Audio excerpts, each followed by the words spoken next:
حمل کی الٹیاں بہت مشکل چیز ہے، بیماری ہے جو ٹھیک کرنے کے لحاظ سے، اور اس کے لیے جو تجربہ کار ہومیوپیتھ ہیں وہ کہتے ہیں کہ جب تک آپ اس کی کانسٹیٹیوشنل دوا نہیں ڈھونڈیں گے مریضہ کی، اس وقت تک عام متلی کی دوائیں کام نہیں کرتی، اور ایلوپیتھک میں بھی نہیں کرتی اور ہومیوپیتھک میں بھی نہیں کرتی۔ ایلوپیتھک میں بھی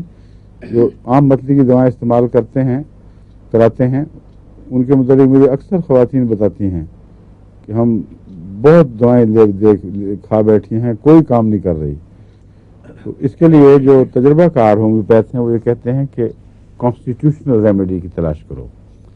کانسٹیٹیوشنل ریمیڈی سے مراد ہے کہ متلی کی علامتیں وغیرہ سب بھول جاؤ، اور مریضہ کے اپنا مزاج، اس کی بنیادی طبیعت اور دواؤں کے اعتبار سے جو مزاج بیان کیا جاتا ہے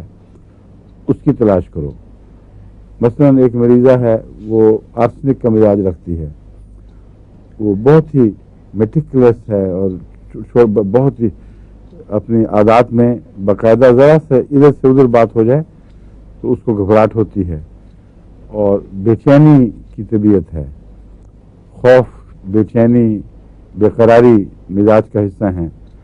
اور نفاست پسند بھی ہے ساتھ بہت۔ تو ایسے مریضہ کو اگر حمل کے دوران متلی ہو تو یہ کہا جاتا ہے کہ آرسنک اس صورت میں فائدہ دے گی۔